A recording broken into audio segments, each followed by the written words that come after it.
So the profession's fared pretty well during a really interesting year in 2020. We've obviously had all of the disruption of COVID and everything that's meant, but from talking to most of the practices throughout the country, what I can say is that most people seem to be busy heading through to the end of the year. There's been a combination of the government stimulating the regional economy through the PGF and also the fast track COVID RMA works that have been going on, and I think a lot of practices have picked up additional work because of that.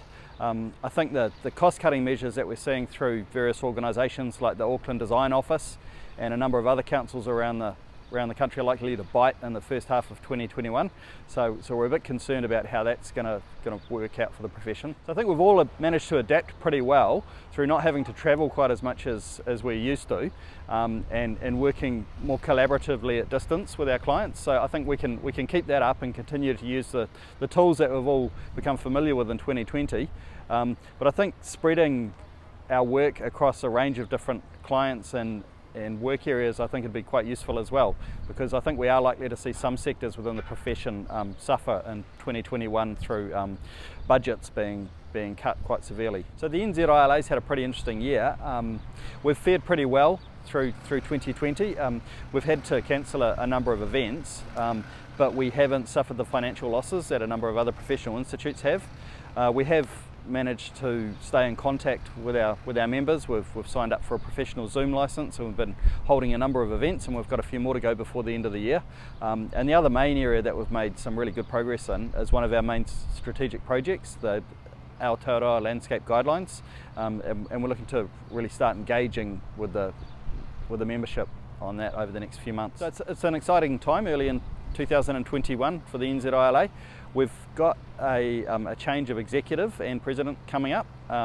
With the nominations closed last week, and we will see at least some change with the president. I'll be standing down at the AGM in May, and we'll have a refresh of the executive at the same time. So in terms of my time with the Institute, I think it's been really interesting. The 3 years as president have broken up into 3 quite distinct years. The first one was about figuring out how to do the job and what I needed to prioritise. The second one was all action in 2019 with a few trips overseas and lots of conferences.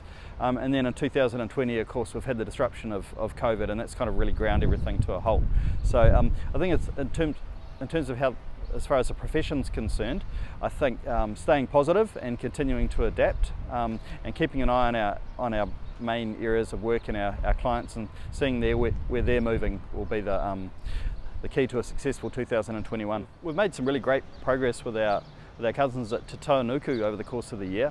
They've been working really closely with us on the Aotearoa Landscape Guidelines, and we've started to understand a Te Ao Māori worldview in relation to the profession more fully over the course of the year, and that's starting to get incorporated into the way that the Institute does its work, and one really great example of that is the incorporation of our te reo name, Tuia, Pito, Ora, into our branding and our logo, and you'll start to see that come through on the website and some of our branding material.